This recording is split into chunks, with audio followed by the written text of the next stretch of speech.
I'd like to call the meeting to order of the City of Monona Plan Commission, Monday, July 13th, 2020. Will you call the roll, please? Chair Moore, Here. Alder Schilling, Here. Ms. Fox, Sorry, here. Mr. Homburg, Here. Ms. Fallett, Here. Mr. Stein, Here. Mr. Peterson, Here. Mr. Holmquist. Great, thank you. Can I have a motion to approve the minutes from May 26th?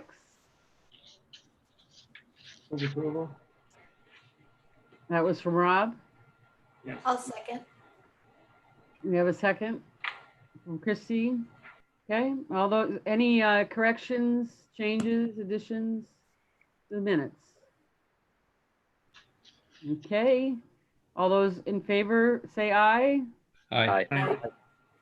Opposed, minutes carry. Don't see anybody here to appear. Is there anybody here wishing to appear? Okay, we'll move on to, there's no unfinished business. Under new business, A, public hearing on the request by Fraboni's Italian Specialties. We're going to, I think we move- actually just have someone joining now. So, just joined. here we are. yes. So I'll start again as he's connecting. Hi, Bennett. So 6A, public hearing on the request by Fraboni's Italian Specialties for one new wall sign at 108 Owen Road, case number S-008-2020. Bennett, would you like to, you're up to present. Would you like to introduce yourself and tell us more about the sign? Sure.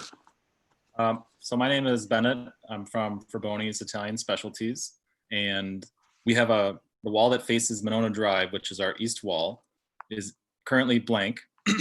And we have the sign from our old store on Regent Street. It's the sign that was on the front of the building, and we had it taken down when we sold the building and put it in storage in the hopes that we'd be able to use it at our store in Monona. It's a, sorry here. It's 3 feet by 20 feet. It's painted steel. It's pretty sturdy. It's in good shape. So we wanted to put it up on the wall in the hopes that we could get some visibility from Monona Drive. We've always struggled with visibility from the Monona Drive side because people just can't always see us. And they always say, oh, I didn't know you were back there. Well, you know, so we were hoping to get that done. You know, we do have signage on the front of our building. We have our name on the left-hand side of the building. There's our big Fraboni guy, and then we have our name in smaller print on our awning.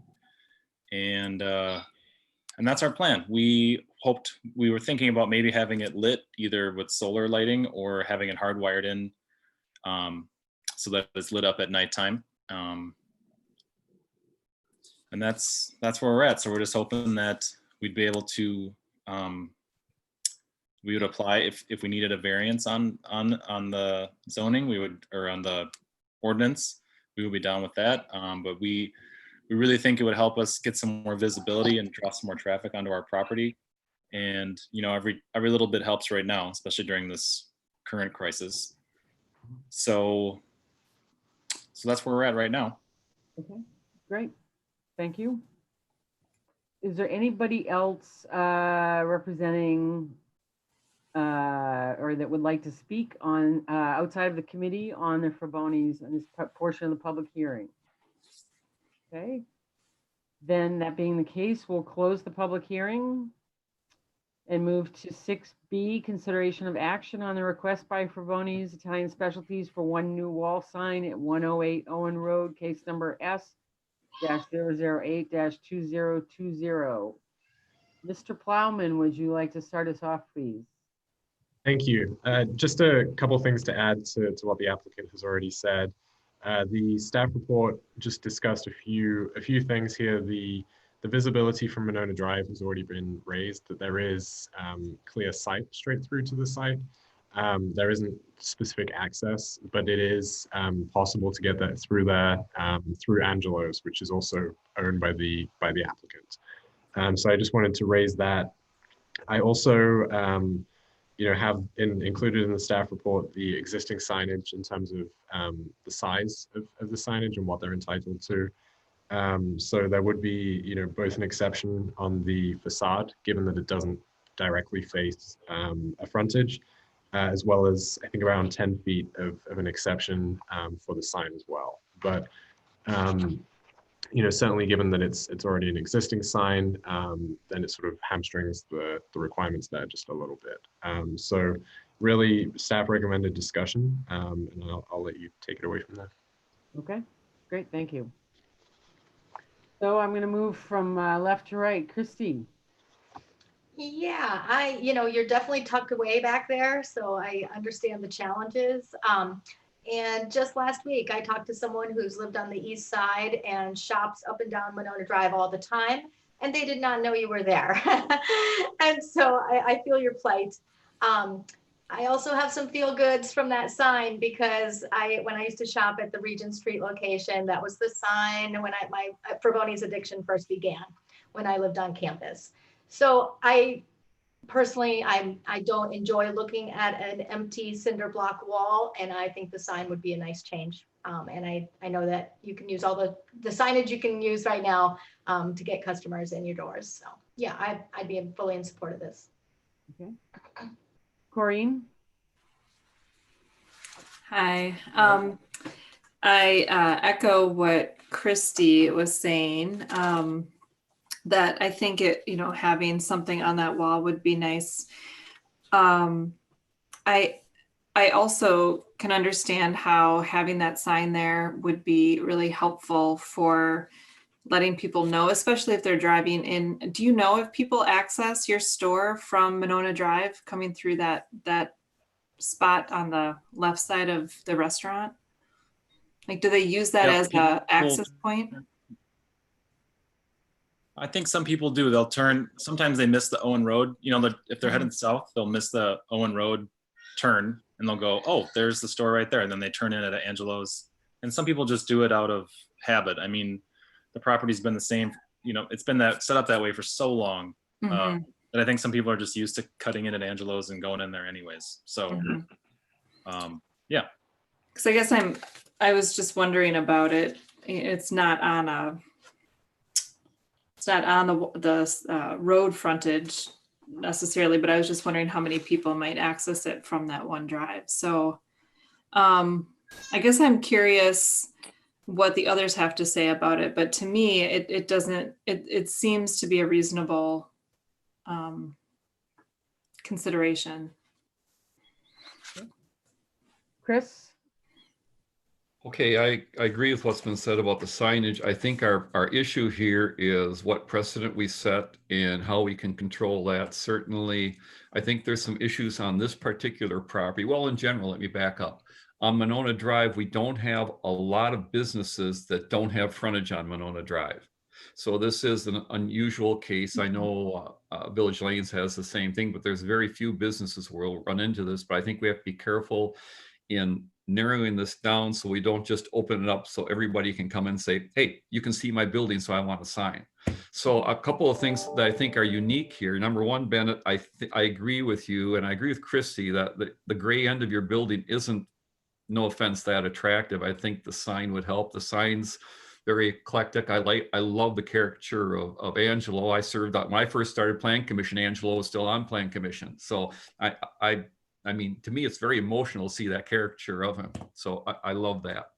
So in your particular case, I think, again, I know I did a lot of findings of fact last week, and I think we need some this week for this particular thing. The reason we do it is so that people now, but specifically in the future, know why we did something. What was our thought process, and why did we allow this when it's a little bit outside of our normal code?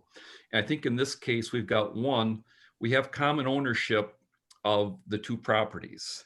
And not only that, there's common access and access through them. So this property actually acts almost like a small mall or a small cluster of buildings where they all have access to both Monona Drive and to Owen Road. So I think in that respect, it almost has a true frontage on Monona Drive because of that commonality and the access of come in. I, for one, I've cut through there my whole life. And when I'm leaving a lot of times, or if I'm coming from the north, I'll cut right back through the building. So I hope you don't mind, but I know Angela at least told me there was a common access agreement between the two properties. So I think I'm good.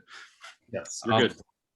Two, when we count the Monona Drive frontage, we're well within our sign code. And just for clarity, the canopy doesn't count because we have a new sign code that allows that canopy signage, which is much smaller to identify the entrance. So we're looking at the signage square footage to be what you have on your building, less the canopy in this Monona Drive elevation. Now that we're counting two elevations, I believe, Doug, correct me if I'm wrong, they're well within our code limits for the signage. Yes.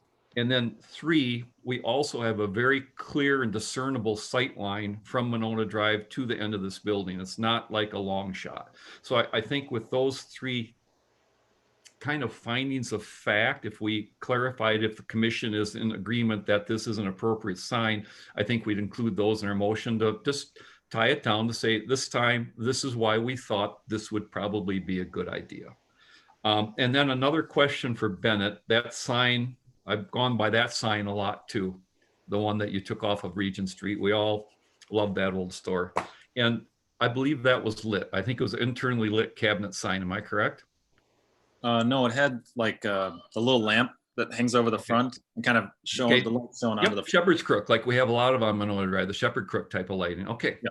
I just remember it being lit. So again, I'd open it up to the rest of the commissioners while he's here. Not that we're not an amicable and great group to come before, but if we do allow it, also allow the lighting of that sign if it's lit within, I think, again, Doug, I think a zoning permit's good for what, 6 months to a year? Yes. It's not forever, but the motion, if everybody's in agreement, could include a similar lighting of the sign within the next 6 to 12 months, and that would be okay. If there's some other type of lighting or something different, or it's later, then it would come back. But that way the applicant would not need to come back again to say, yeah, I'm gonna light the sign up now. Okay.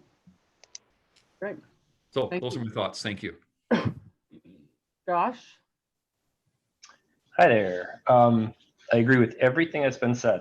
I stopped by the site tonight and looking at the applicable regulations, policies, and practice. The one thing that jumped out at me is minimization of conflict with vehicular or pedestrian circulation. I could see a scenario where folks see that sign from Monona Drive and then want to park in the Silver Eagle lot.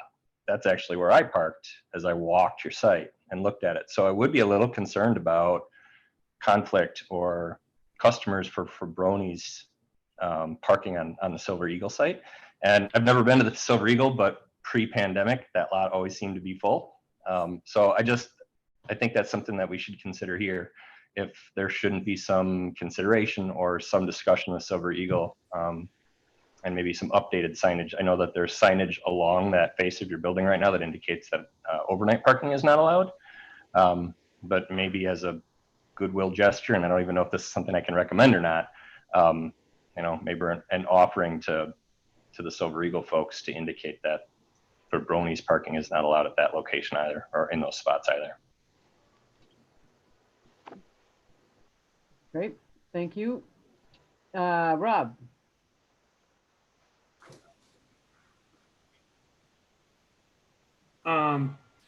I don't have a whole lot to add. In general, I agree with most everything that's been said.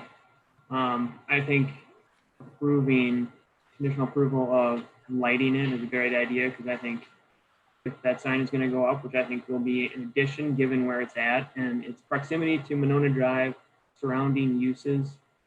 It's a retail kind of center area. It makes a lot of sense to me.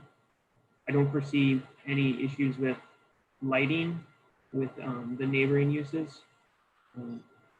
So in short, I'm all for it. Okay, great, thank you. Susan? Yeah, I had basically the same thoughts, and I would agree with the precedent concerns that Chris raised. I think that'd be a good way to do that, to add those findings of fact. I went by and looked at it as well. And part of my thought was, for a lot of those customers in the Silver Eagle lot, they may become aware of Fraboni's because of that, because it's so visible. And I think it really improves the look of the wall also. I really like the idea of having it there. I had also wondered about the canopy, so I think that as far as that not counting. So yeah, this issue, I don't know if we could just, if we approved it, it did appear to me that for people unfamiliar that you could get there from Angelo's, they might be inclined to drive into the Silver Eagle. But my thought was not that they'd park there, but that they'd realize they couldn't get through and come back around. But you may be right, they may park there. I'm not sure how significant, well, I guess there's some overlap in the evening hours where both businesses would be operating. So that might be something. But if we could approve it all and just with a suggestion that they look into a sign to put back there, parking for Silver Eagle only, or, I mean, is that something that could be just recommended, or they could look into it, or that would they have to come back for that? Would the Silver Eagle have to come back and ask us for that if it became an issue? Doug? I'm almost certain that Yeah, how to handle that piece, because I think that's potentially a concern, but those small traffic control, parking signs and things like that, I think they can just be approved administratively. So okay, so that, to me, that would take care of that. So yeah, I really like the idea. Otherwise, I think it's great. Yeah. Okay. Brian?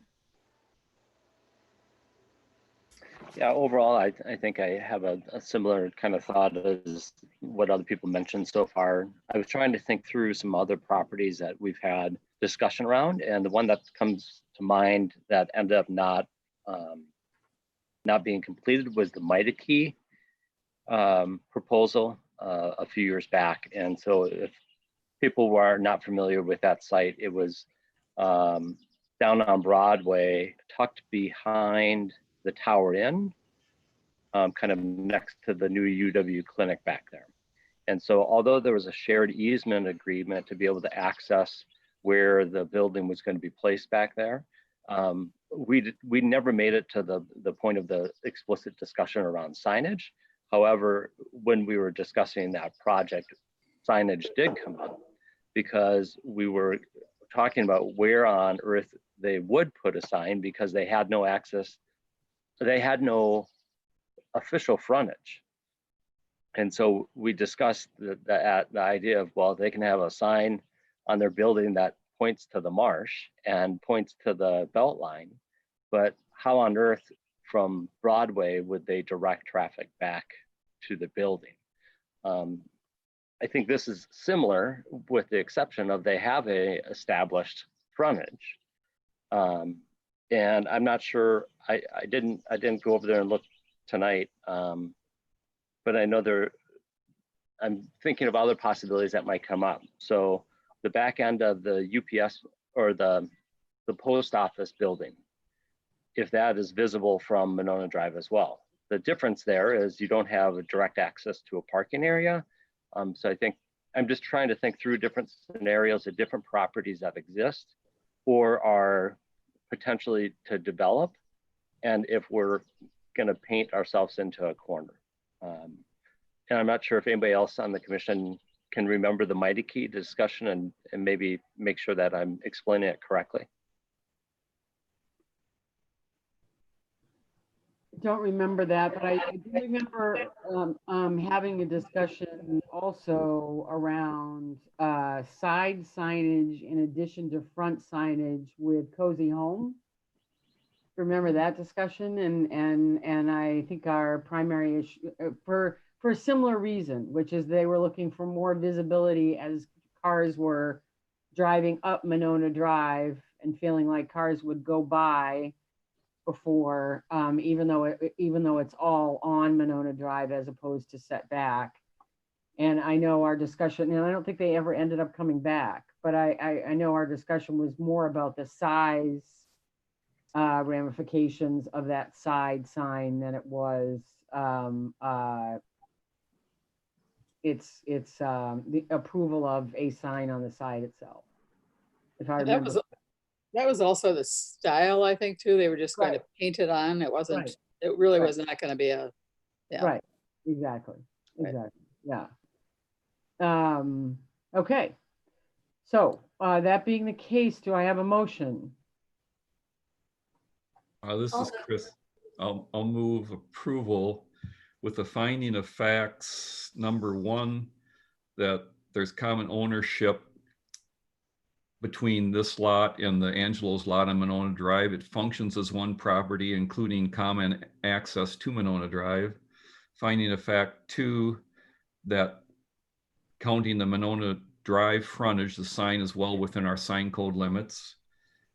Finding of fact three, can't read my own writing. Oh, that there's a clear sight line from Monona Drive to this proposed signage location. Conditions number one, that this includes electrical if done within the time limit of the permit. Condition two, Doug, would be our normal glare condition. Condition three would be our normal electric permit condition.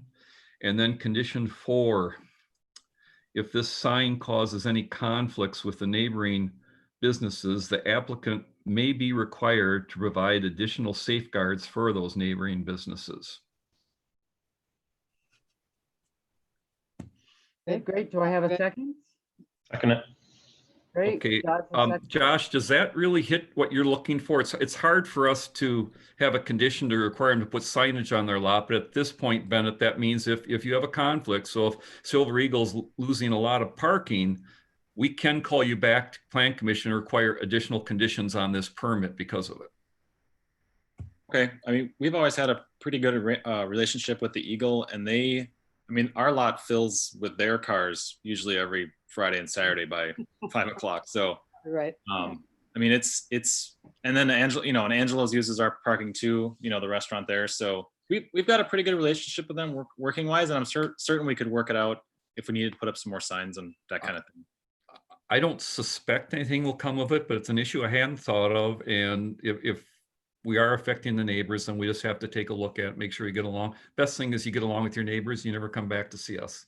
That sounds great. Great. So I have a motion and a second. With that being said, all those in favor? Aye. Aye. Opposed? Motion carries. Bennett, we look forward to seeing the sign, the old sign. I love that sign too. I miss Regent Street as well. Great. So Thank you it'll very be nice much. to see that. Yeah, we'll get it up as soon as we can. Yeah, Okay. Take care. Thanks. Thank you. great. 6C, pre-conference hearing on the request of Immaculate Heart Mary, IHM, for consideration of a zoning permit for a building addition at 4905 Schofield Street, case number 2-007-2020. Who would like to present? I guess that might be me. I'm Dave Furch, and I'm the architect for this project. I can start, and then Sister Mary Thomas can chime in as the mistakes as I make them. So does that sound like a plan, That Doug? sounds good. So I might want to just go through the drawings just a little bit, and then you can maybe ask me some questions. I'm sure you've looked through these. These are preliminaries, work in progress, kind of thing. I guess I want to go to page C3, which would be the site plan. It shows a proposed one-story addition onto the two-story convent. This providing an entrance onto the side of the convent for a kind of a public entrance instead of having the public in the building right now, where they have morning, evening, and noontime prayers. And the plan is to expand their small chapel inside to provide a bigger chapel. So it's an entrance off the sidewalk, and then it's off on this side, the left side of the building, next to the Catholic school. I took a site statistic, I just took a kind of the basic square around the building, not the whole. This is all one parcel with the school and the church and the convent and the athletic field behind, but I just took the area just kind of generally around the building and back to the trees to give you an idea on green space and in pavement area. So with this addition, I'm adding probably about 10% to that kind of square area, which is about 130 by 130, something like that. So that's kind of the site plan. You could go to C4, which would be the next page. It has a preliminary grading plan that has a storm sewer line that kind of runs between the two buildings. That's partly to pick up some of the water that's in front of the school. And I've been working with Quam Engineering on this and with city engineering. And the plan now is to not do this storm sewer running down to the athletic field, but to do more of an infiltration rain garden between the two buildings. We did some soil investigation late last week and found that there is sand further down to, get the stormwater to run into a rain garden. So this is going to get all reworked when I do submittals on finals, but I just kind of want to let you know that we have been working with the city on what they want for their requirements to deal with this, the water from in front of the school, and then also the additional roof water and sidewalk pervious areas that will be in addition to what's there currently. So that's C4. There's a next page is L1, which is a landscape plan. I did just a brief landscape plan. Would maybe ask for some feedback on this. The sisters kind of do their own landscaping, and so I've got planting beds around the building.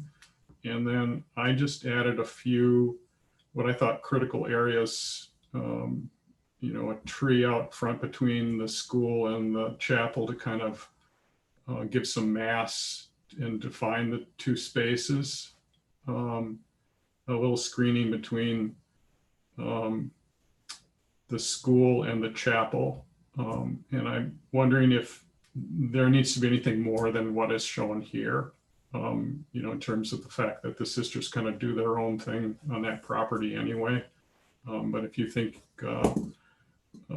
I need to define something and get a landscape architect involved, then I guess I'd like to know that at some point. I guess I'd go to A2, which would be the first floor plan. That shows the lobby entrance to the left there, and then a chapel area that I think was in your front letter of intent. Mostly has 20 people in there on a daily basis. And then the sisters wanted something to hold a couple events during the larger events during the year. And then the only other thing I was doing is reworking a little bit of the first floor plan, moving a classroom from the front to the back and making it a little bit bigger, adding a little conference room parlor off the lobby for use maybe before and after a prayer session. So that's about it on this page. Let's see. Second floor, I'm not really changing anything. I am going to be completely sprinkling this building with this addition right now. There was an addition that was done on the right-hand side of the page that was done, I think 3 years ago. That part is sprinklered, but I'm going to provide fire protection for the entire building now, along with the addition. And I could go to A4. That's some preliminary elevations. Chapel entrance off on the left on the front elevation. There's a proposal for a bell tower with one bell in it. I'm using same roof lines as the existing building. There's talk about getting it to be a little bit more chapel-like on the inside. So I've gone to round circle top windows. This is mostly for aesthetics on the inside. What else can I say? Right now there's some stone planned on the front to kind of harmonize with the existing brick on the building. You can see that. Let's see, maybe I should just do the back first, do A5. It's mostly stucco around the back side. And then I've got one screen fence screening a metal railings screening a rooftop unit on the back side. So that's about it. There's one 3D image of the front, kind of showing you what the intent is there. And maybe I'll just wait for questions and comments. Would anybody else like to say something before we open it up for feedback from the committee? Sure, I will just say something about, I'm Sister Mary Thomas, and I was here a couple of years ago at the Plan Commission for our guest house that was approved, and we successfully completed in January 2019. And we have continued to have young people, college students from UW come out on retreats, other people joining us for times of prayer, and our current basically living room converted into a prayer space has not been sufficient for being able to welcome guests, especially we feel the crunch during these COVID times where we have to keep distances and keep everyone safe. But also even just for ourselves as sisters who pray a lot, we needed a more adequate worship space. And so we have been working with Dave on this design, and we really feel that the front entryway is very appealing and inviting, and kind of sets it off as the main entrance that will be the new main public entrance. And we had the debate about whether to use some kind of a matching brick style to the current building, or choose kind of an upgraded material for that stone band at the bottom. And we really would like this kind of a more noble qualitative material to blend and complement the brick, but to set it apart as a more noble material. And also we found that although we were pretty pleased with the brick, the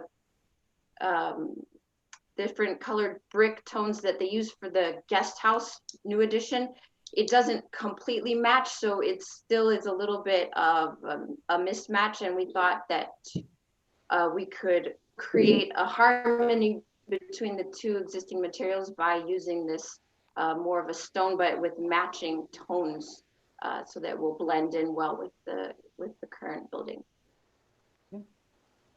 Great.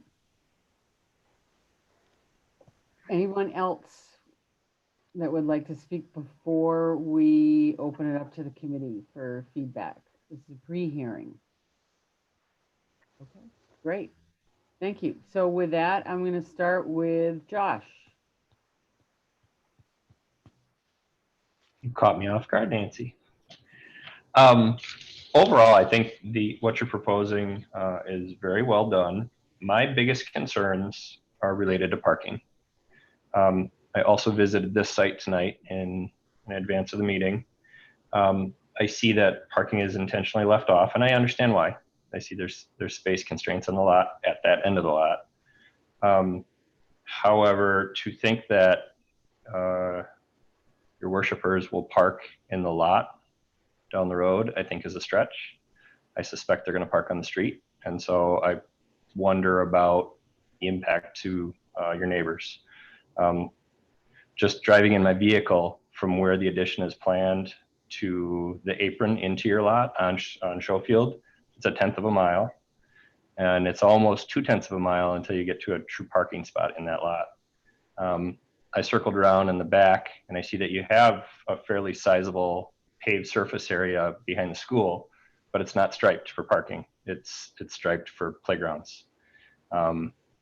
And then thinking about if you did allow folks to park back there and get closer to where you have this expansion planned, there is no pedestrian walkway, and there's a pretty significant grade change there. So I guess I just want to understand a little bit more around what your true plans are to address the parking needs when you do have larger gatherings in this new chapel. Okay. Great, thank you. Would you like me to respond or Sure, you can, or David can, either one, yeah. Yeah.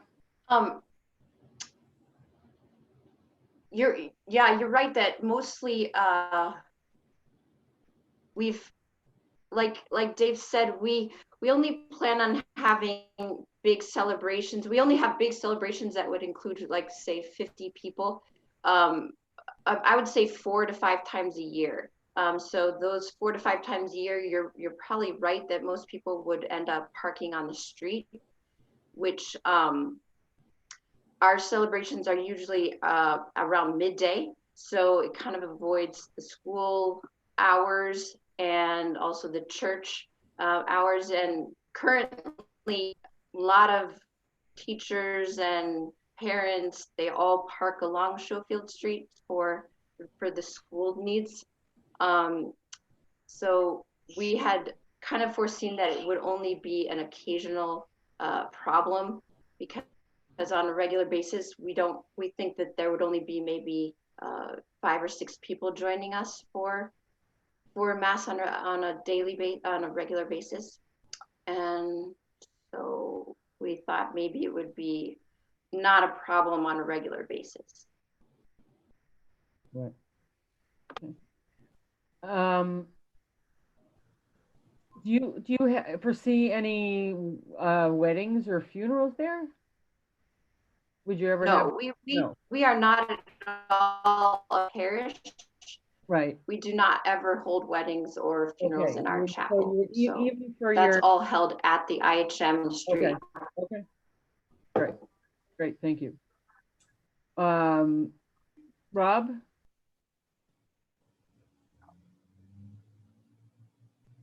Hi. I too shared some circulation and parking concerns. I'm just curious how that would all work if the back lot was used and how people navigate around there if they do park. If there is any sort of ADA route for users. Also, looking at the grading plan, you're already dealing with a pretty severe grade on the backside of the property, and with the proposed addition, you're basically lifting the edge of that berm up another 4 feet, kind of lengthening that extreme embankment there. It's about, by my closest calculated, it's like around 40% grade, which is pretty substantial. I understand that's to fit the footprint, but in doing so, you're going to be filling in over top of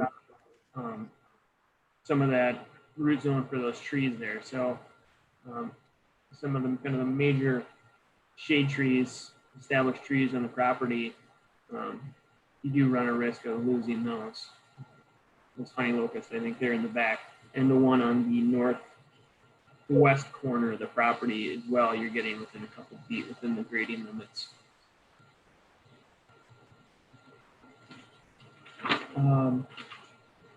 Back up a little bit. In general, I think it's a suitable proposal if some of these things can get addressed. The overall form of the building, I have no issue with, or function for that matter. I think handling that stormwater issue, which I believe Dave spoke of, they're still kind of working through some of that, would be good. There'd be some opportunities for infiltration, or I don't know, you're going to have a lot more roof. So that just, we can slow that instead of dumping into an existing storm sewer. That's always a plus. And then I guess one of my major concerns is the aesthetic of it, with the materials, not the design in general. I have concerns over how that's going to fit in with, and I know it's just a rendering at this point, but what those materials are and if those can match, because I understand matching the same tones, but you're introducing a whole nother material.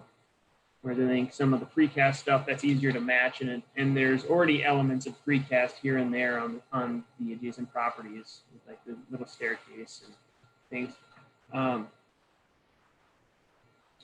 So, I mean, what you don't want is to do this addition and it stands out as a complete addition.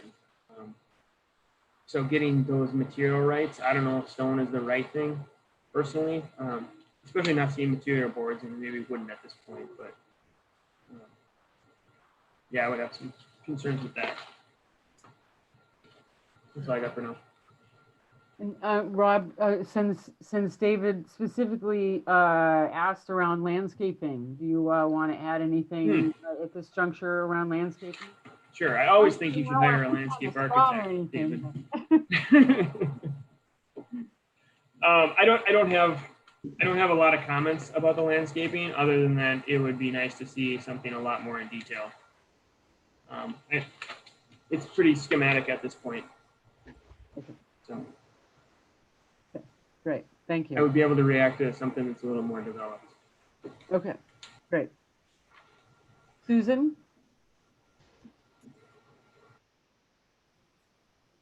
I think it is a very attractive addition, and I think it enhances the look of the property. I mean, there was a concern raised about massing of the building, and the school is so long. I think it adds an attractive feature actually to the side of the convent between that and the school. And I'm not sure what I think about the materials. I appreciate wanting to set it apart slightly. So I guess I don't have as much of a concern about that. I also don't have a lot of concern about parking, because if you drive down Schofield during the day and there's something going on, there are cars parked on both sides. Anyways, they say people do park on the street now during the day, and the lot is pretty large during the day. So if someone wanted to attend an event at the chapel and the street was full, they would for sure go to the parking lot. And I would guess the street would be their first choice. But and we're talking 10 spaces are all that would be required. And I guess I just feel like that's pretty well covered between the street and the parking lot. So my only, the grading of that whole area is challenging, but I think you already dealt with some of that with the addition that was last put on. And I'm just assuming you will deal with that. And I'll leave that to people who know more about that than I do. I assume the next time you come, we would maybe be able to see the materials too, but I'm not overly concerned about that. I think I guess I appreciate wanting to make it look different, set it apart, and I think it looks very nice. And there's a lot of stucco on both the back of the convent now and the school as it stands now, so that wouldn't be a difference. So no real concerns, in other words. Okay, great, thank you. Corinne? Hi. Well, I was wondering about the stormwater as well. That's not a huge space, but I don't know enough about whether that would even be big enough for any kind of rain garden. But it is a really odd site with a really steep grade behind it. So, I think hiring a landscape architect wouldn't be a bad plan, and that's not a plug for Rob, but but just, someone with the experience of potentially working with a challenging site like that.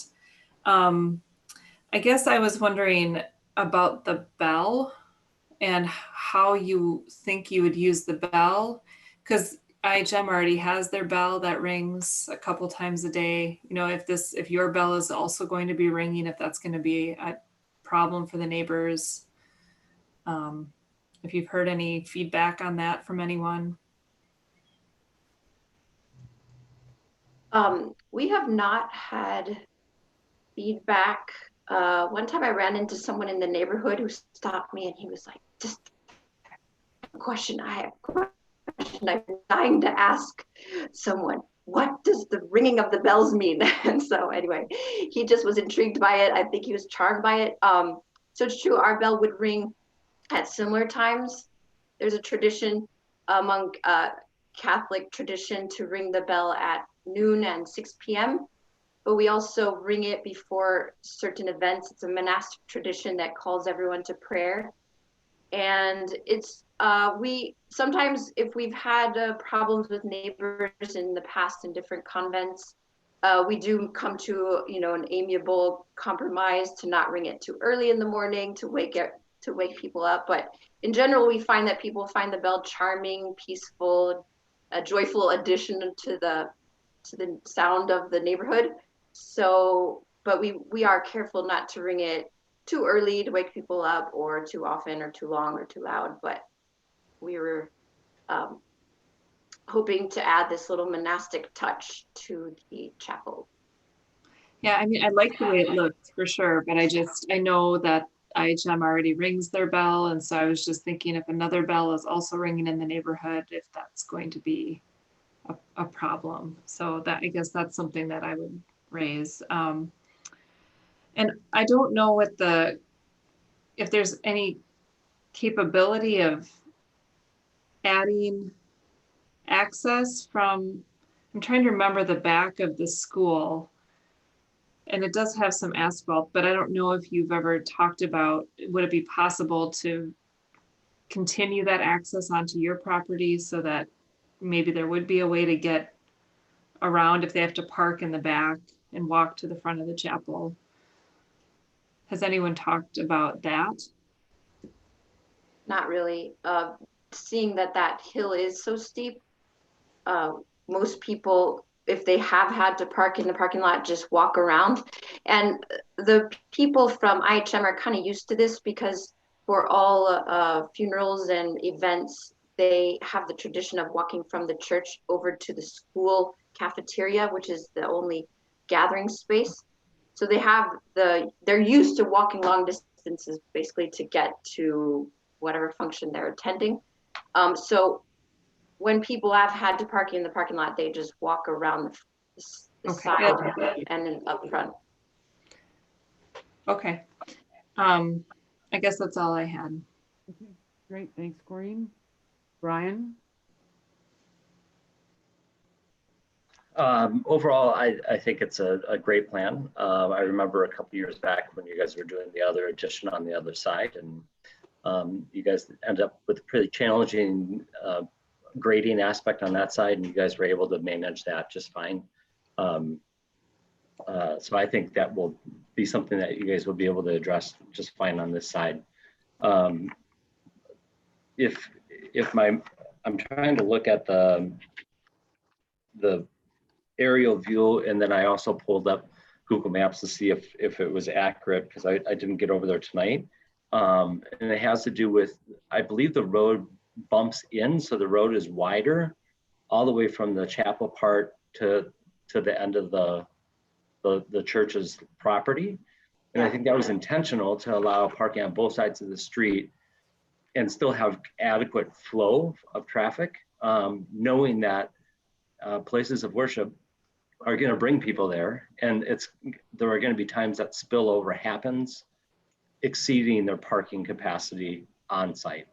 And so I think some of the road parking is not necessarily reserved for them, but I think it's built in with the understanding that there will be spillover into the road.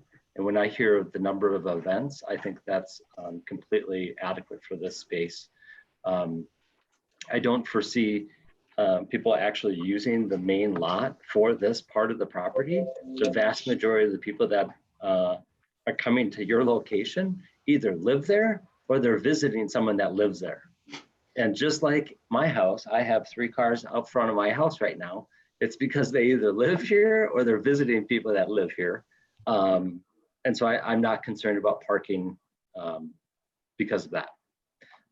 The materials, I think it's complicated. I know when you guys were doing the addition a few years back, we were having the discussion. You guys are trying to work with the contractor to find brick that could match, and you got close, but sometimes close is actually worse than setting it apart. I do think it's helpful to be able to physically look at the materials in relation to the other materials before something is completely selected, because it's very difficult to go off of renderings, and something can look way off, but actually in person it looks great. So I would encourage the applicant as well as us to kind of reserve some consideration for something a little bit more in person, or something that we could see. I thought that was a great question regarding the bell. I kind of had a similar thought, but then didn't actually know what my concern was going to be, because if you're building a chapel, you're building a chapel. So overall, those are my thoughts. Great. Thank you, Brian. Christy? Yeah, I think the design is really lovely. I do agree that I think one of the materials should try to match the existing brick. So we're not using 3 materials, but instead just 2 different materials. I agree with the bell. And while 1 bell is charming, 2 bells might be over the top for the residents that live nearby. So I do have some concerns about that. I did walk the site, and I talked with some neighbors, and they do have concerns about the parking. And while you say 50 people, unfortunately, we are in a car-centric society, and so that probably means 50 cars at some point. So I think, I would encourage you to formulate a plan to encourage people to use the lot in the back if you could. Because I don't believe that street, it might be able to accommodate 50 cars on street, but it might not. So I think that might be a nice mitigation measure, is just encouraging people to use the lot in the back. And I did hear one other comment today, and I'm wondering, do you have a groundskeeper that it's a gentleman that's is he an employee or a contracted business there? Yeah, he's contracted by the church, and Okay. since our grounds are actually owned by the church, he does the landscaping, contracted, hired by them. Okay. Yeah, I heard apparently he does yell slurs at some residents that live across the street. They have a pride flag, and he commonly yells faggot to them. And so I have some real concerns about that as well. Highly inappropriate. Yeah. And I hope you'll talk with him about that and discourage him from doing Well, that. I'll talk to the pastor who's the one who has hired him. So wonderful. Thank you. Yeah, other than that, I mean, I think I really also like in the back how it breaks up that large expanse of the wall. And I think it's more visually interesting. It would be really nice if there's some way to get access from the back, but I realize the challenges with that hill there. And that's really all I have in addition. Thank you, Christy. Chris? Hey, I think a lot of good points have been raised, a lot of good questions. So number 1, I like it. I like the architecture. I like seeing something special to say, hey, this is where you come in, because I can appreciate right now where you have a couple doors and it's living quarters and such. And if you're going to invite the public to come in, they'll have a central place and a place that stands out. So I love the architectural part about it. As far as the materials for that, my understanding from a lot of architects is you like groups of 3 when you do materials. And by introducing these new materials, you're actually doing that instead of having just all the bricks. So you're having some accent pieces. I love the way you're accenting this entry, because when I look at this building on your elevations right now, I know where to come in if I want to access that building with the new thing. I agree with a lot of comments. It's nice to see the materials and see how they work, but I think it has a lot of potential the way it's been drawn up. Parking's been talked about a lot. I believe my understanding is that the majority of the users for this chapel live in the building or will be part of that building. Is that correct? Right. So when I talk about 50, that includes 10 sisters who live there. And so that would be 40. Usually at minimum, they come in couples. So that would be 20 cars there at the most for our 50-person gathering. When you talk about 50, that was 4 times a year, correct? It yeah, wasn't 4 or 5 times a year. Yeah. So your daily, otherwise your weekly is mainly the people that live right. there? Mm-hmm. With a few guests, I would say 5 to 6 guests might join us for mass each day or for a prayer service. That was my understanding, and that's why I have less of a concern about the parking, is because as our former, well, still an alder, she's not on plan commission anymore, would always say you don't build a parking lot for Christmas. And there is so much paving on that site in the back. I would hesitate to put more paving in here for 4 or 5 times a year when there's a larger gathering. And the rest of the time you're talking 5 to 10 people that would be joining you for mass or vespers or whatever they come in for, correct? Yeah, correct. Okay. So I also agree with Brian's comment that the road was widened out there for some additional parking. I don't see, with the grades I see there, I don't see how we would really bring somebody up from the back, or if you would really want to. I think if somebody does park in that massive lot in the back, they would probably walk up to Schofield Road and just come down the sidewalk on Schofield. I don't see somebody trying to maneuver through the backs of those buildings. Mm-hmm. So I think what we really have to watch is that we have adequate access off of Schofield. So I'm not really concerned about the parking. Materials, like I said, I'd love to see. The infiltration, I think, is a terrific idea. Now, we have to remember that that entire front of the school is coming through there. So it's not just this chapel. So there's a lot of water that comes through here. So I don't anticipate this infiltration trench is going to take care of all that water. There's going to have to be some contingency for the overflow water to get down. The nice part is it gets in that massive green space, that ball field, that park that's right behind these buildings. So what doesn't infiltrate will go there. I'm sure we'll be able to get at least enough infiltration for the new addition. We'll probably gain some for some of the addition, our existing runoff, which I think is great. And I heard you mention Ryan Quam. I've worked with him before. He's a very good engineer. I have no doubt that he'll be able to take a look at that, figure something out on the infiltration trench. And I think he could also address Rob's comment on the grading in the back and those trees and how you're going to address that. He, like I say, I've worked with him before. He's very good. He's very thorough. I think it's a good point. We should just make sure what's going to happen to those trees in the back or how the grading is going to affect those. Well, I'm speaking about grading. Doug, you put a comment in there. Do we need the consulting engineer to look at this? At this point, I don't feel like we do if we can address that infiltration. The concerns with erosion control on the last one, the erosion control is a lot tougher on that one, going to those homes on the north side. And there were some really steep grades, which they were able to conquer. But I think the concerns, if I remember them correctly from the last approval, was in that back corner and how you're going to address that without having an erosion problem in the neighbor's backyard. In this case, the erosion problem is going to be under their own property if they blow something. And I don't expect, I'm not saying you will, but I think unless there's a problem with, how should I say it, analyzing their infiltration proposal, I'm not sure other than that we would need outside professional help. That's just my opinion. Okay.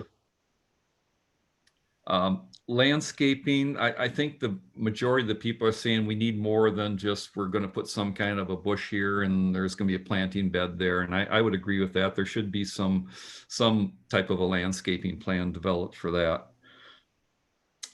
The bell, I think the bell, I love the look of the bell. I love the bell tower. The concerns are warranted, and I just can't believe that you can't work with the church to make sure we're coordinating when we're ringing the bell and what's going on, and some kind of parameters on we're not going to be ringing this at 6 in the morning or 9 at night, and maybe we'll have to talk about that. I love the look of it. I love the tradition of a bell signaling the start of whatever you want to signal, whatever procedure you have. And I would agree that we probably don't need too many bells ringing, but you know, on whatever, I can get into all kinds of holidays. That particular holiday, there's a couple bells ringing. I don't think that's a bad thing. What have I missed?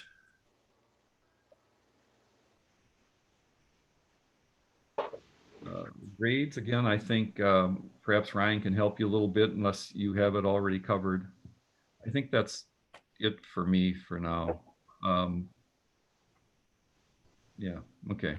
That note was just about that the 50 people would be 4 times a year max. Okay, thank you. Great, thank you, Chris. And I, of course, usually let the committee do all the speaking, but I just want to say that I think the entrance also looks, to me, it looks very regal, and it appropriately sets the building in a way that the current building doesn't. So I think it's aesthetically does a lot for the building. And it seems just very welcoming to me.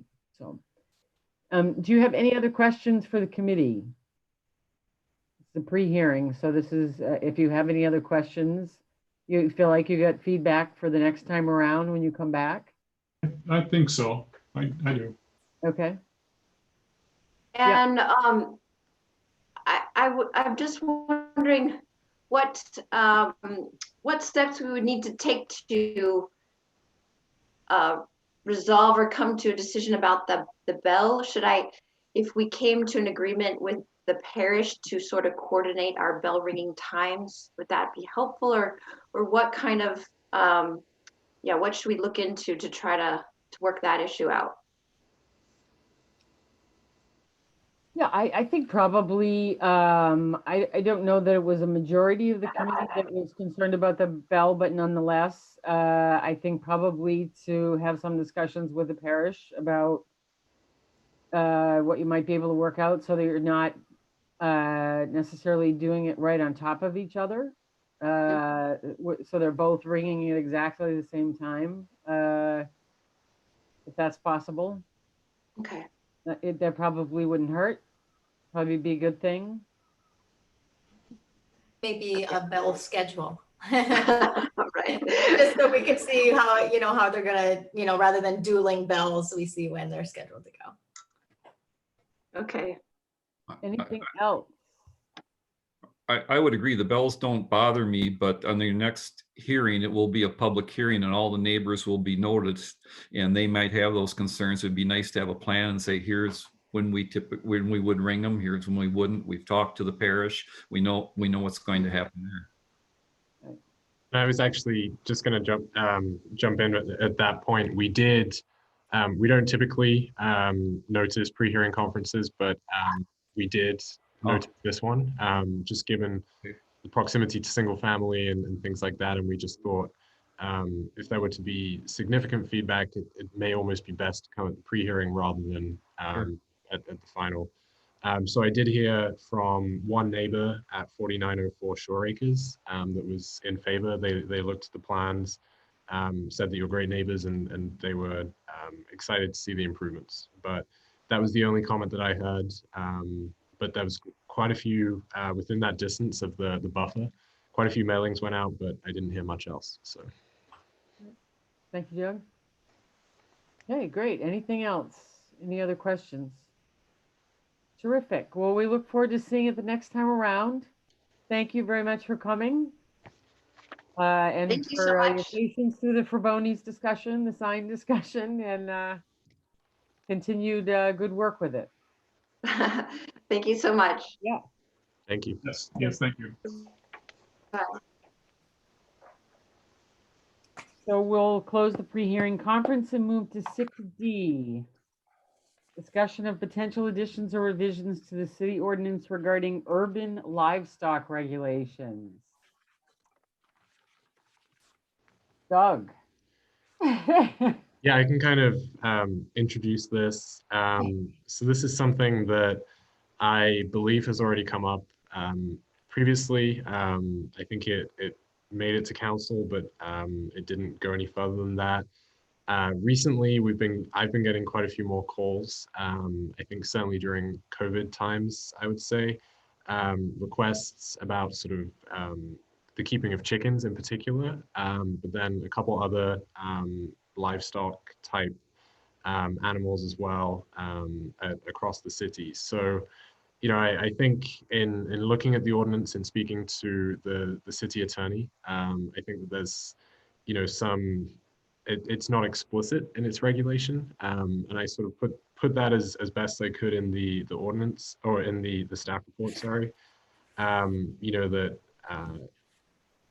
the definition isn't quite there, and just really sort of having a clearer answer. You know, I think that we just wanted to kind of bring this forward to the commission to just gauge interest in potentially taking this up.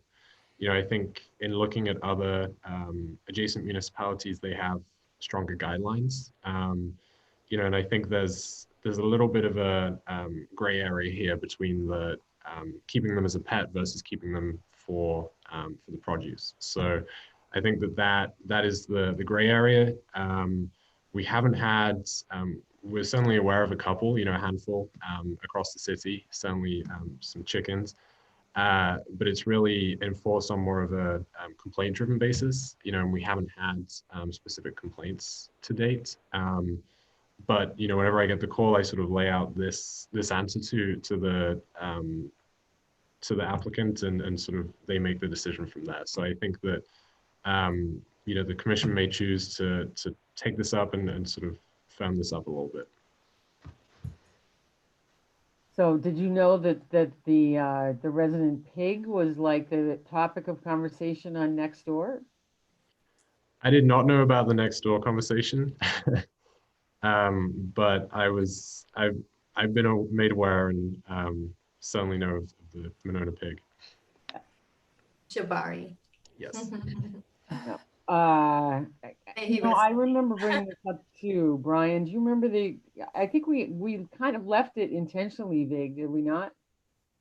We did, and I don't remember all of the reasons, but I think some of it was we had very little, if any, complaints to that point. And it was this idea of, do we want to box in a kind of how many chickens? 4 chickens, 6 chickens, all of those pieces of it. And it was much more of not wanting to also kind of put something together that if it met kind of the criteria, but also was a nuisance.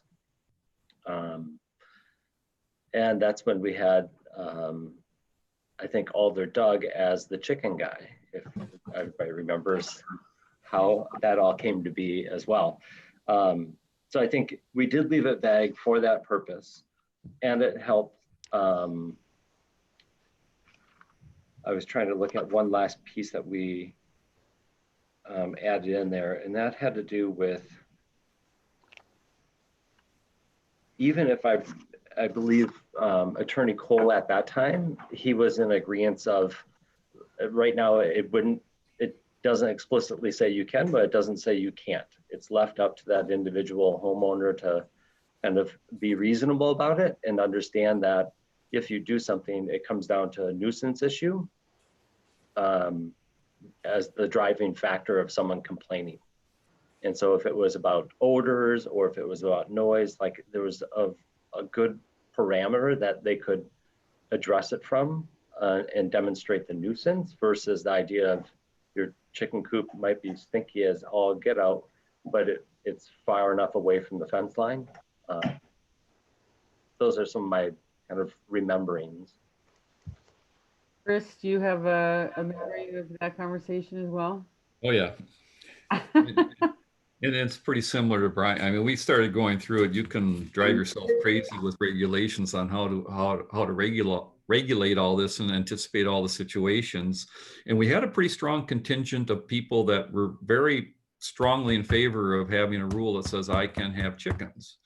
But then there was also people became aware, it's like, well, I don't want chickens by me, and how are we going to stop this? And it got to be, if I remember correctly, a lot of you shall, thou shall not, and it got to be quite a bit. And it was like, it's working okay the way it is. And I could go either way on it, but I think we kind of got into that area that Brian described. It's like, maybe we just don't fix something that's not really broken.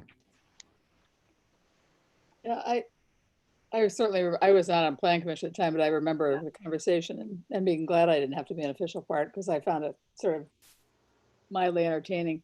And the only question I would have is, I think and I don't know, do we not allow roosters? That's the only thing I've ever heard, that some communities, because they do crow like all the time, not just in the morning. And is there anything in there about that, or have we not? That's not even been an issue.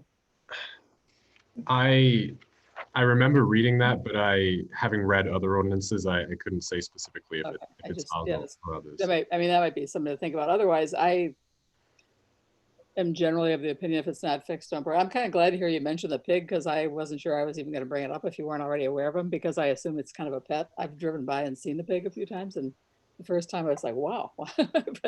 but I think, I don't have a problem with a pig either. I assume it's a pet. I see it out in the yard periodically, and I'm not aware that they cause any problem. Well, he was a big topic of next door because he recently passed away. Yes, yeah. And he was in here. There were a lot of people that knew him and mentioned it on next door, that they felt really bad because they had met him, being right on the corner there that we all go by to go to City Hall. So right.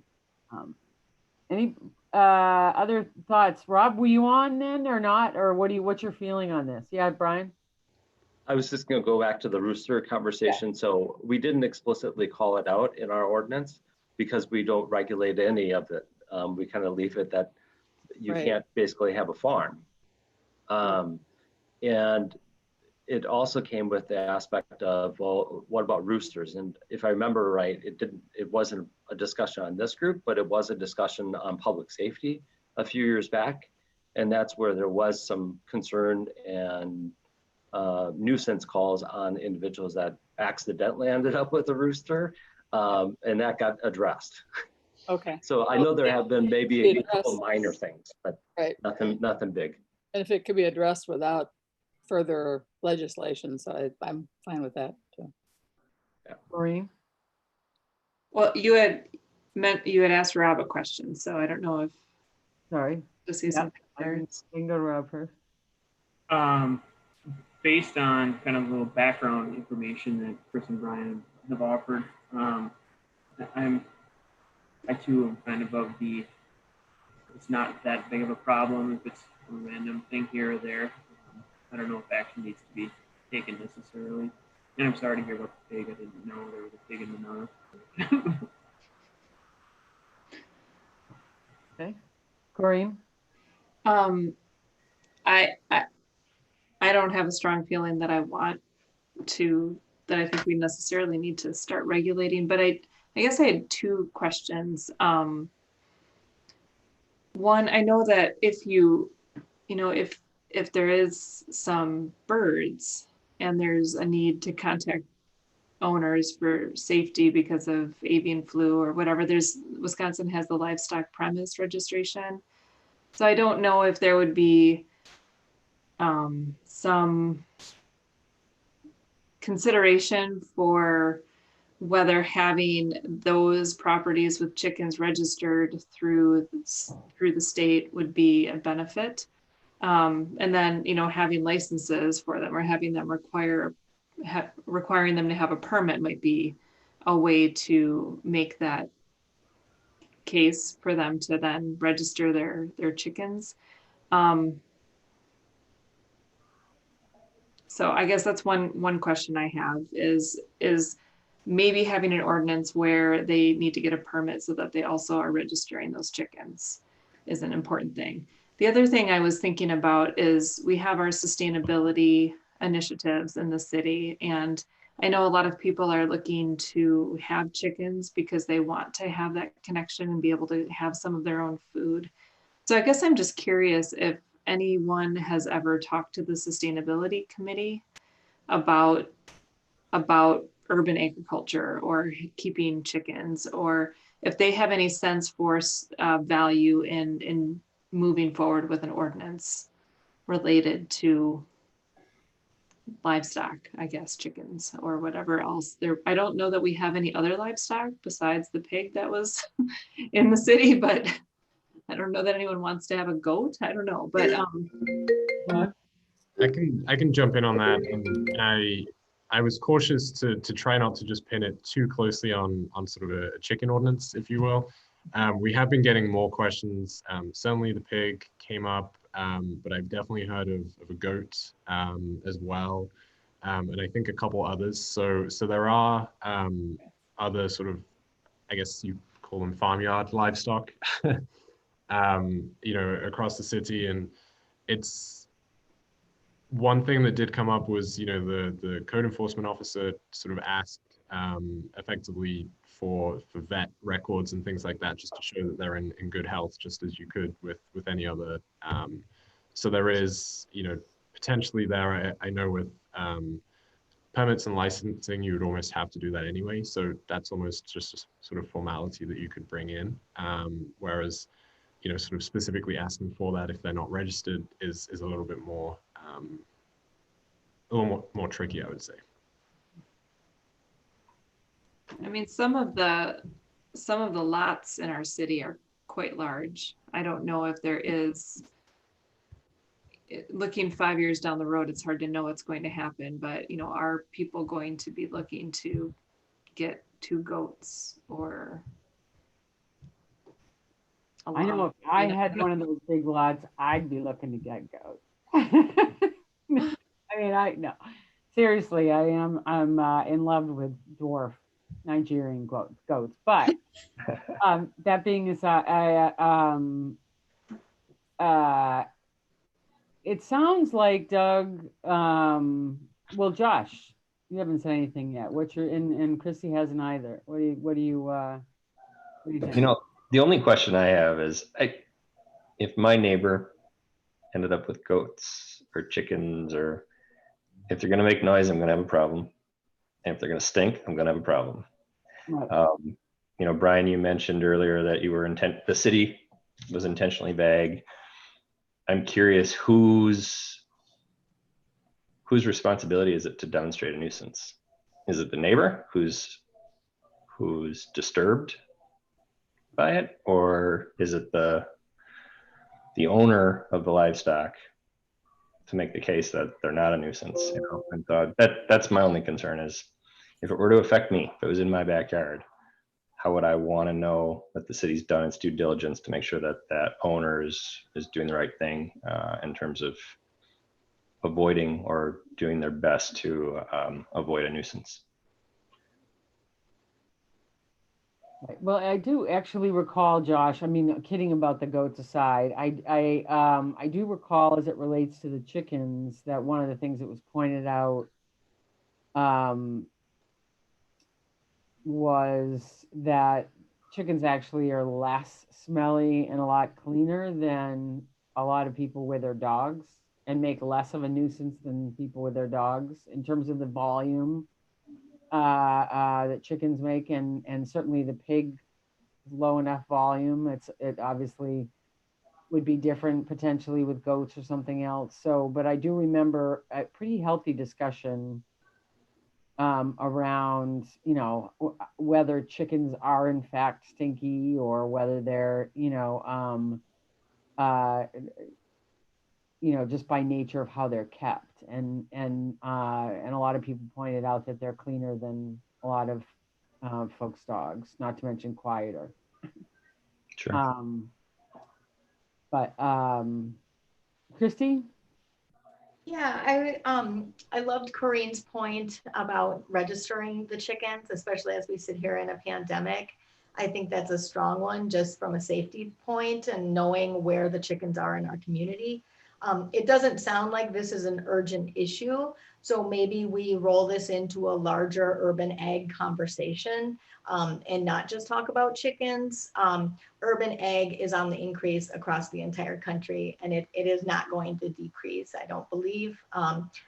People experienced their first food instabilities this year. In many cases, their first time in their lives.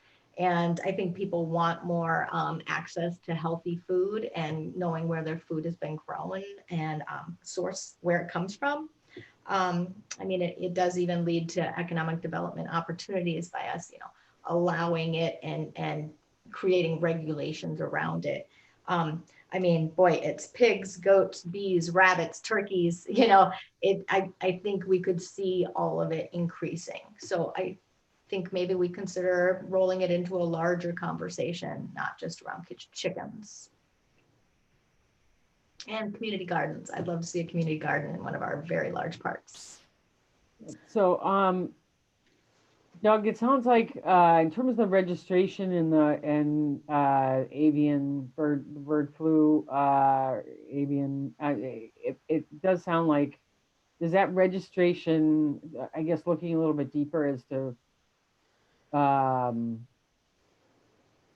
whether that registration in some way guards against it, or when they register, does it require them to have their birds tested periodically, or? Yeah, I'm not sure specifically. I know, I believe it's for chickens, that they specifically have a state license for that. And I don't know if it's something that, if there's a way that upon registration, they contact or they notify, the city or municipality within which they are.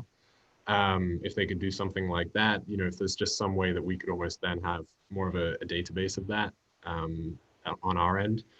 But I believe that there is state licensing and regulation that would pretty much, take the place of anything that the city could do. I think we could go over and above, but there's certainly already stuff there. Okay, great. Well, let's look into that. And Corinne, to answer your question, it's never come up in front of at least since I've been on the sustainability committee, it has not come up on the sustainability committee. But I think, as Christy just pointed out, I think it's not unusual. I think that people are looking more and more. There's obviously more gardens this year than previous years. People are home and able to tend to them, myself included. So it sounds like maybe we should revisit this once we've done a little bit more. Yeah, Corinne. Oh, I was just I liked Christy's thought about thinking about this more comprehensively, and maybe it's not the conversation about let's have a livestock ordinance, but it's about how do we make space for people to have some sustainable food sources. So I liked that. And then I put the link to the livestock premise registration in the chat box. So that's there just for reference. Yeah, thank you for that. Thank you. Yes. A couple comments on it before I was talking about history. I do agree with Josh's comment, and I grew up in two farm families. Both my parents were on dairy farms. I spent most of my youth on dairy farms. I spent a lot of time around animals. I can tell you this, there's a reason that when cities incorporated, they said there won't be animals in the city, because they are messy, they are stinky, they are a lot of work. And that's the roadblock we ran into last time. If I had chicken coops right on my property line, I probably wouldn't like it. And so if we're going to the registration, what I'm trying to get at is Corinne talked about the registration. I don't want to give people the false security that they've got a permit and their chickens are fine. If we're going to do that, I think we need to craft then regulation on what happens. And I did quite a bit of research when I saw this come up, and there are a lot of different ways people do it, but one is by a local permit. And with a local permit, number one, you know who has it. Number two, you inspect it and make sure it's humane for the birds or whatever it is, because a lot of people put it in, they don't have enough area for them to run. They don't have enough area for them to roost. They have it too close to a property line. I mean, if you're going to do it, again, to Josh's point, A lot of municipalities have it that you have to get your adjacent neighbor's signature to say, hey, it's okay. I think it's great if they have chickens. Or if they don't want chickens, maybe they have to be a certain distance from that property line. So perhaps they'd rather hear quiet instead of clucking all day. Certainly the feed is an issue with chickens. And it's not just keeping the feed contained in containers at the I'm going to use raccoons because they're the bandits in Monona. We all know we have raccoon problems in Monona, and they love the feed. They love chickens, actually, quite honestly. They like chickens too. And a lot of people overfeed their chickens. There's spare feed left on the ground, so you have to be careful. You have a very secure area for the chicken, and they're well taken care of. There are so many things that you can look at, and I'm talking about chickens. There's certainly the other animals, but they get even worse. There's a reason they call a pigsty a pigsty. Pigs are not clean. And when somebody said we had that, and we never battled it, but they said dogs are cleaner than chickens. Again, the research, a chicken defecates about 70 times a day, a dog 2 or 3 times a day. And chicken manure, if you will, I had to clean it up a lot out of the barns and the areas, and it is horrible.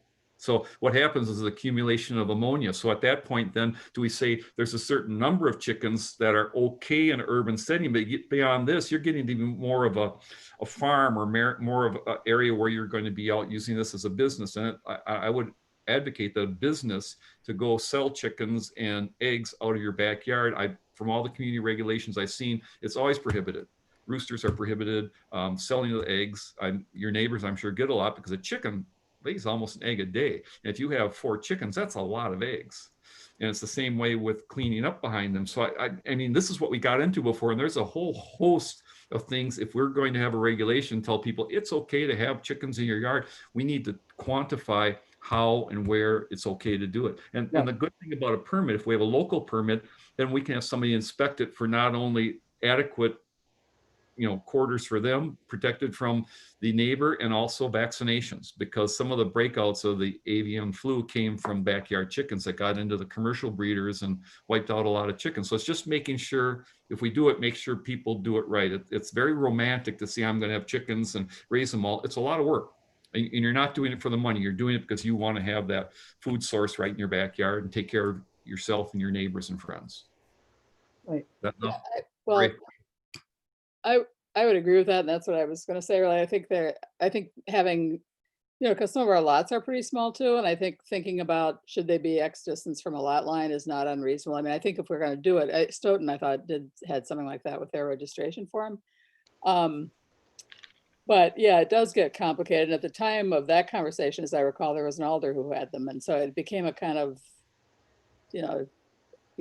if we don't see them, it's not an issue. And maybe if there are a growing number, it is time to relook at it. But I'd want to do a lot more research and be more thoughtful.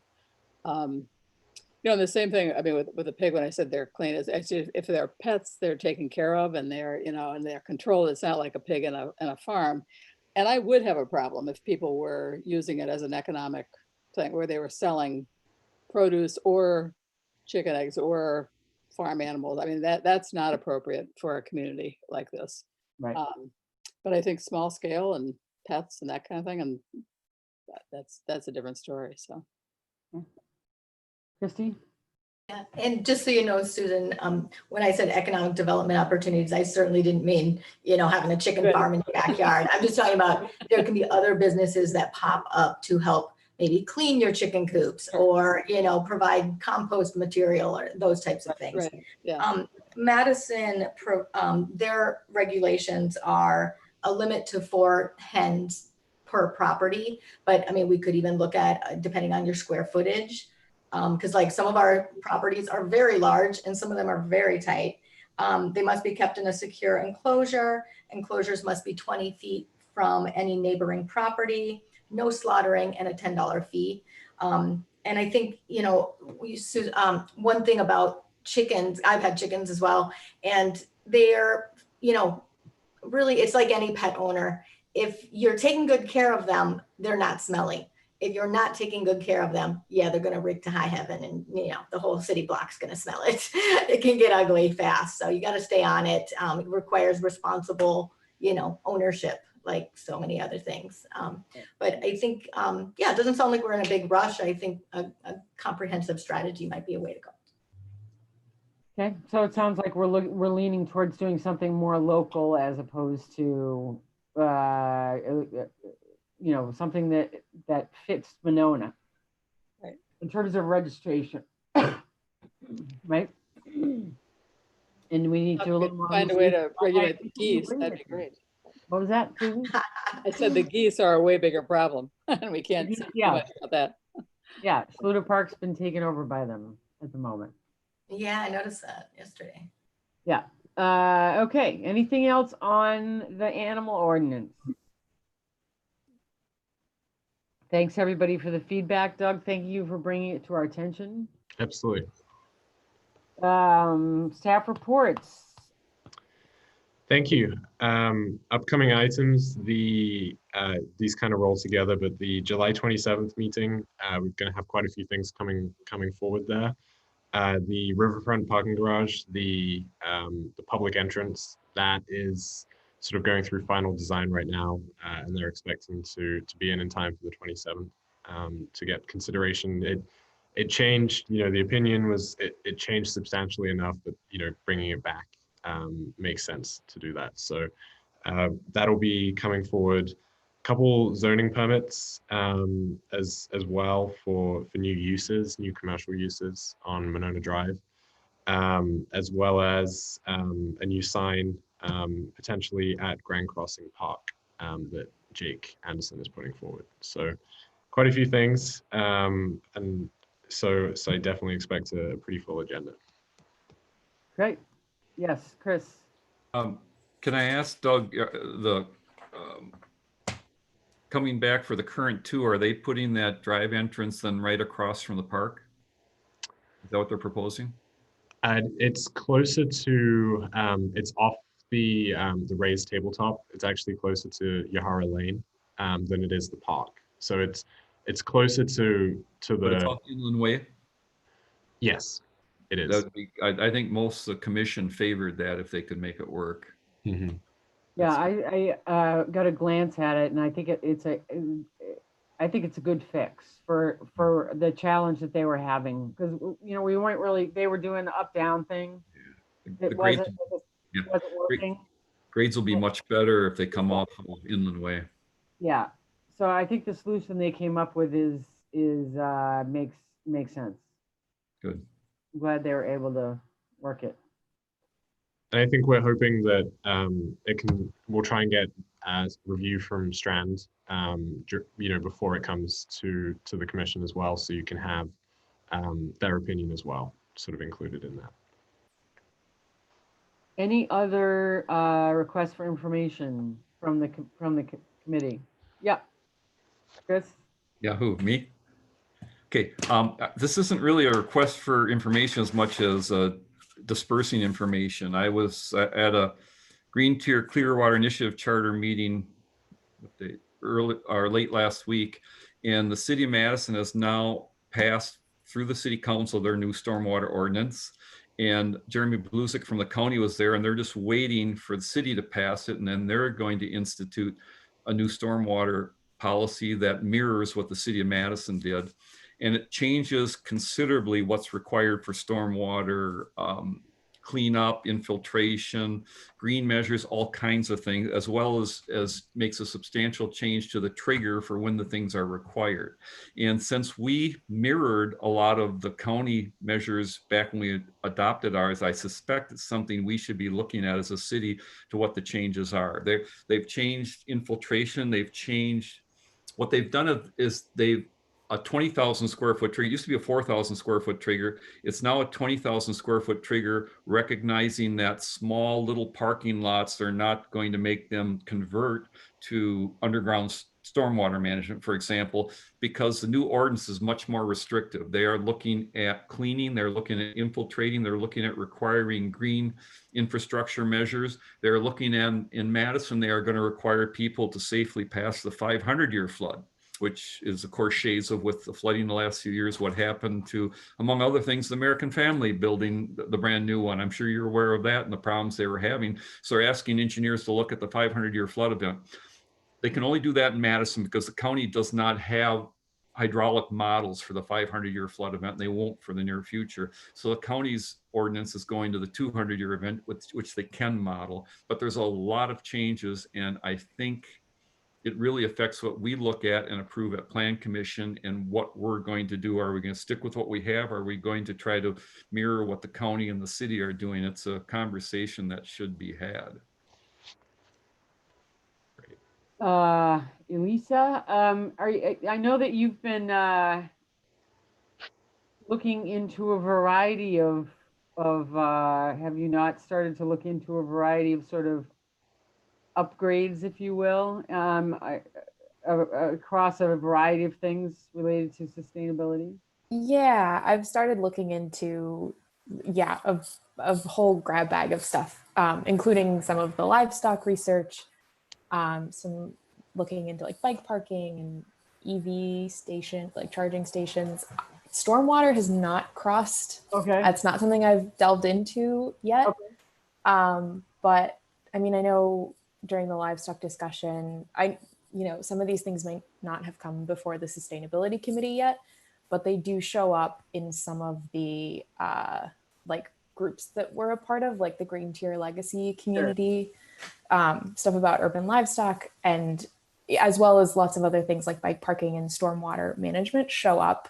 And so if it's something where I could certainly like look and see where stormwater plays into, some of the projects or things that they suggest for community. Great. Well, it sounds like we've got some, Chris. I would suggest we don't try to recreate the wheel. Yeah, exactly. It's so complicated that the county's water resources department waited till Madison had it figured out. They had quite a few public hearings with business entities and such that were really concerned about it. And once, from Jeremy's words, once the city passed it, then they are going to adopt an ordinance. He says very similar, and said, well, actually, we're just copying your ordinance. We're going to make it county-wide. Now, we're an independent municipality, but I think best for us would be, let's review what everybody's adopting and see if it makes sense for Monona instead of trying to recreate it. Well, we always steal from other municipalities, for sure. Well, that's what we did with our current stormwater ordinance. We made one minor tweak to it, and other than that, we basically adopted the county stormwater ordinance. The reason I brought it up is they are completely changing the ordinance, and we have to make sure we understand what it means and what it means to Monona. I'll have a lot more information after our next meeting if you'd like me to put some together. It's substantial, the changes. Hey, Chris. Rob? Quick question. So if the county is adopting the ordinance that's being prepared by Madison, or it's been approved by Madison, like right now, if we have development going on that triggers that, plus it's 4,000 right now, square foot disturbance, that triggers an erosion control permit that if it happened in Monona, they still have to prepare that permit and meet those requirements, correct? Yes, for our permits, but the county doesn't control in Monona right now. When we adopt our ordinance, we adopted it to mirror theirs. And when they did that original ordinances, everybody had to have ordinances like theirs or more restrictive. Now, I haven't seen the final edition of the counties now. If they say it has to be like ours or more restrictive, then we have to pass it. But if they don't, do we consider it? And they're changing the trigger because they put so many more conditions. They're triggering they're triggering what used to be new development, a lot of those items into the redevelopment now, because of basically Madison and some of the larger municipalities have problems with TMDLs and meeting their limits for the EPA. Okay. Well, I don't understand your question, do I? No. I guess if I'm I work on a project, I'm working with MMSD right now, and we have a project that's over 4,000, so it triggered an erosion control permit, which we have to prepare and submit to the county to meet their requirements. How is that different in Monona? If I'm doing a project in Monona and I have 8,000 square foot of disturbance with triggers, do I not have to submit a Dane County erosion control permit for that? Is that solely under the ordinance or the requirements set by the city? Two answers to that. Number one, the erosion control permit, you'd still have to fill out and submit. The problem is that we're talking water quality permit. That's a different permit. And the water quality permit is going to have this trigger, which is going to require substantial alteration. They haven't adopted it yet, so you're not responsible for it now, but once they adopt it, if it's an area that's controlled by the county, then you'll have to meet that new ordinance. Right now, we have our own ordinance. Okay, so it's just properties controlled by the county.